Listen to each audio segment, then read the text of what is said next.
Hi Sequels friends! I think it might be fun to show you a few of the pieces, a handful, that's it. A handful of the pieces I have on my clothing rack right now that I've recently sourced, and maybe we could play what decade do you think it is? I'll show you the item, I'll show you the label, you think of what decade you think it is, and then I'll share with you what decade I think it is.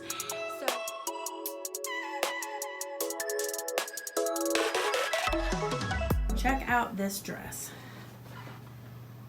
You might have seen this in my trends video when I talked about dopamine dressing, which is reason number 1 that I picked it up. Reason number 2, separates. Separates always do good. Separates are a lot of times vintage. Also, look at that silhouette. Everything about this to me is screaming Golden Girls. You got a little bit of shoulder pad in here. Golden Girls, shoulder pads, silhouette, everything about this seems like it's vintage. So if I was at the thrift store, I would pull this one out and look at the label to see if that seems accurate. This is Leslie Faye. If you guys are vintage resellers, you will recognize this name.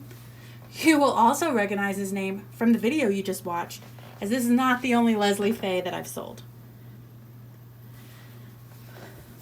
Elaborate, embroidered label, likely vintage.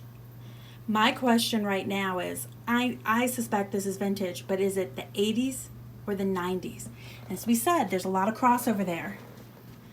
The silhouette, it being Golden Girls, the shoulder pad could be 80s or 90s. What do we have here? Made in Hong Kong. Again, that could be up to 99, so it should still be 80s or 90s.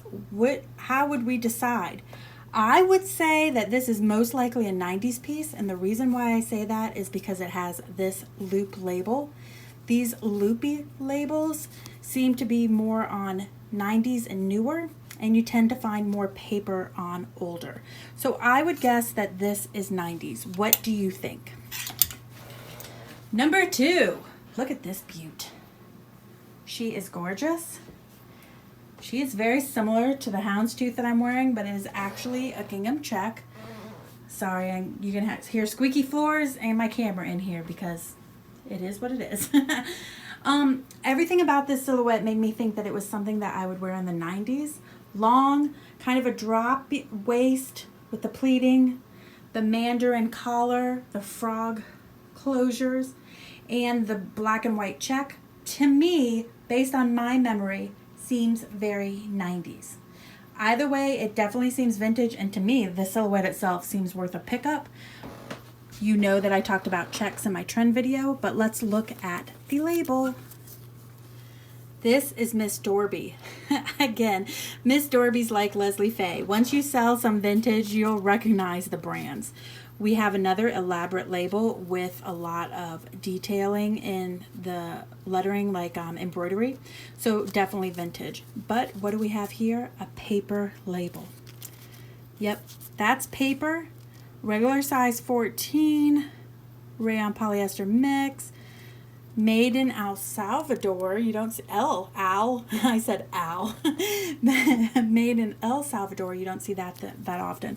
Based on the paper label, I would say this is 1990s. And isn't that interesting? Because based on silhouette, I would say this was 80s and that was 90s. And then once looking at the label, I think this is 90s and that is 80s. Okay, if you guys haven't figured out already the progression, if you have, you may already know what date this is. A couple of things. It looks very vintage. The hand of it feels very vintage. The twin set aspect. This looks to me like something I would see on a television show in the 60s or 70s. But we got that wider butterfly collar, which kind of leads 70s, and the colorations kind of lead 70s. What does the label say? Well, you can't really read it because it has all that mumble jumble on it. Let's see about this label. It's got our fabric. It says machine washable. I do not see where it was made.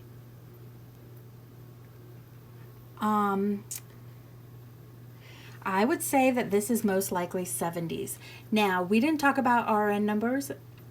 RN numbers can sometimes help you narrow down what decade a piece was made, but I do not use RN numbers or RN calculators because most of the time it varies a lot as to their accuracy.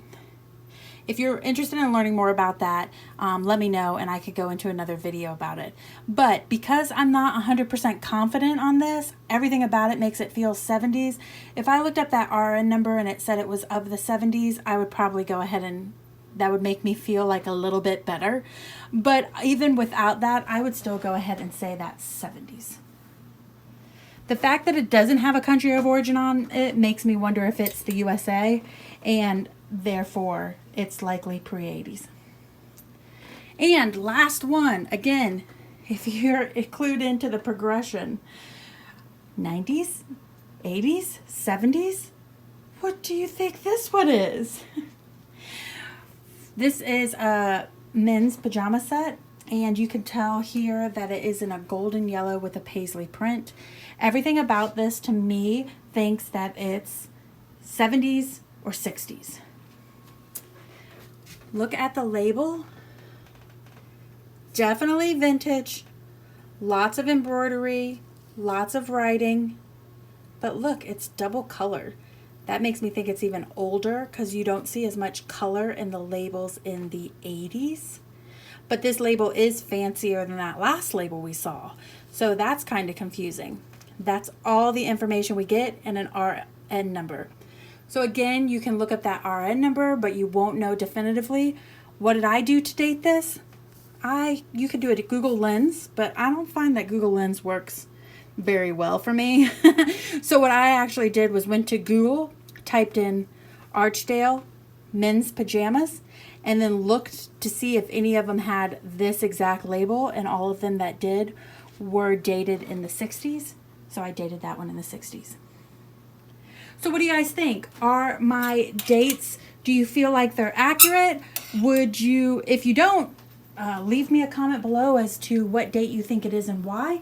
And then also, how'd you do on the quiz? Did you get 4 out of 4? If so, you totally rock. Did you get less than 4 out of 4? Then tell me in the comment below what kind of vintage videos you want to see, and we'll get you feeling way more confident about sourcing vintage. Thanks for watching, guys. Bye. So I hope that you guys enjoy that. Thank you so much for tuning in. I so appreciate it. You guys are getting me very, very close to that 1,000 subscriber goal. I can't believe it. I might have to do a giveaway or something when we get there. Let me look into that. What can I give away? I haven't done any giveaways on this channel, and you guys deserve to get something. So let me look at what I could do, and we'll come up with something, and then when I hit that number, we'll do a giveaway. If you guys have any giveaway requests, tell me below, because I can use some input. Thank you guys so much for watching. I really, really do appreciate it. I hope you guys have a fabulous weekend and a wonderful week, and I'll see you next Friday with some more reselling content. Bye.